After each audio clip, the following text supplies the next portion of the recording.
السلام علیکم ورحمۃ اللہ وبرکاتہ۔ نحمدہ ونصلی ونسلم علی رسولہ الکریم، اما بعد۔ اللہ جل شانہ کی کتنی نعمتیں ہیں دن و رات ہم جن کا استعمال کرتے ہیں۔ ہر شخص اپنا محاسبہ کرے اور اپنے آپ سے پوچھے کہ وہ شکریہ کتنا ادا کرتا ہے۔ ہم کتنے شکر گزار ہیں اپنے منعم حقیقی کے اس کی ان نعمتوں پر۔ اور حقیقت یہ ہے کہ شکر گزار بندے بہت کم ہوتے ہیں۔ یہ قرآن کا اعلان ہے، یہ اللہ کا فرمان ہے، وَقَلِيلٌ مِّنْ عِبَادِيَ الشَّكُورُ۔ شکر گزار بندے کم ہوتے ہیں، لیکن شکریہ کا اگر فائدہ ہم جان لیں تو کبھی ہماری زبان ناشکری نہیں کرے گی، اور شکریہ سے کبھی ہم غفلت نہیں برتیں گے۔ جب بھی کسی نعمت کا استعمال کریں گے تو ضرور اپنے منعم حقیقی کے شکر گزار ہو جائیں گے، دل سے اس کی نعمتوں کا اعتراف کریں گے اور زبان سے اس کی نعمتوں کا شکریہ ادا کریں گے اور اچھے عمل کرنے کی کوشش کریں گے۔ شکر گزاری کا فائدہ کیا ہے ذرا وہ بھی دیکھ لیجئے۔ اللہ جل شانہ ارشاد فرماتے ہیں، لَإِن شَكَرْتُمْ لَأَزِيدَنَّكُمْ۔ اگر تم نے شکریہ ادا کیا تو میں مزید دوں گا، تمہیں اضافہ کروں گا تمہاری نعمتوں۔ وَلَئِن كَفَرْتُمْ إِنَّ عَذَابِي لَشَدِيدٌ۔ اگر تم نے ناشکری کی تو میرا عذاب بہت سخت ہے۔ ناشکری کے نتیجے میں کتنی قومیں صفِ ہستی سے مٹ گئیں۔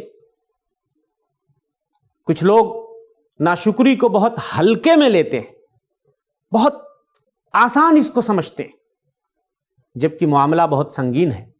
آپ دنیا کے اندر دیکھ لیں، کوئی ہمارا باس ہے، کوئی ہمارا مالک ہے جس کے انڈر میں ہم کام کرتے ہیں، اس نے ہمیں جو فیسلٹیز دی ہیں، جو رعایتیں دی ہیں، اگر ہم اس پہ شکریہ اس کا نہ ادا کریں اور اس کی دی ہوئی فیسلٹی اور رعایت کو کسی اور کی طرف ہم منسوب کر دیں کہ یہ آپ نے نہیں فلاں نے ہمیں دیا ہے، تو ہمارا باس ناراض ہو جاتا ہے، ہمارا مالک ناراض ہو جاتا ہے اور ہم سے وہ فیسلٹی چھین لیتا ہے کہ تمہاری اتنی بڑی جرات۔ اب سوچئے وہ اللہ، وہ احکم الحاکمین، وہ منعم حقیقی جس کی اتنی نعمتیں ہم استعمال کرتے ہیں، اگر اس کی نعمتوں کا شکریہ نہ ادا کریں اور ہم کسی نعمت کو غیر کی طرف منسوب کر دیں کہ یہ نعمت اللہ نے نہیں دی ہے کسی اور نے دی ہے، تو ہمارا خالق و مالک ناراض نہیں ہوگا؟ قوم سبا کو آپ دیکھ لیجئے، کتنی نعمتیں اللہ نے ان پہ نچھاور کی تھیں۔ راستہ چلتے ہوئے دونوں طرف لہلہاتے ہوئے باغات تھے، میوے جات تھے، جدھر سے بھی چاہتے تھے ہاتھ بڑھا کر کے پھل توڑ لیتے تھے۔ مفسرین نے لکھا ہے کہ ایک عورت اگر ان باغات میں ٹوکرا اپنے سر پہ رکھ کر کے چلتی تھی، ان راستوں پہ باغات دونوں طرف ہیں میوے کے، وہ ٹوکرا پھلوں سے بھر جاتا تھا، توڑنے کی ضرورت نہیں پڑتی تھی، اس قدر پکے ہوئے میوے خود سے ٹپک ٹپک کے گرتے تھے۔ لیکن انہوں نے جب ناشکری کا راستہ اختیار کیا، اللہ کی نعمتوں کا شکریہ ادا نہیں کیا، تو وہ باغات مٹ گئے، سیلاب آ گیا، وہ باغات ختم ہو گئے اور ان کی جگہ پہ کانٹے دار جھاڑیاں اگ گئیں، جھاؤ کے درخت اگ گئے۔ قرآن کہتا ہے وَذَلِكَ جَزَيْنَاهُمْ بِمَا كَفَرُوا۔ یہ بدلہ ان کی ناشکری کا تھا جو ہم نے دیا تھا، وَهَلْ نُجَازِي إِلَّا الْكَفُورَ۔ ناشکروں کو ہم ایسے ہی بدلہ دیتے ہیں، نعمت چھن گئی۔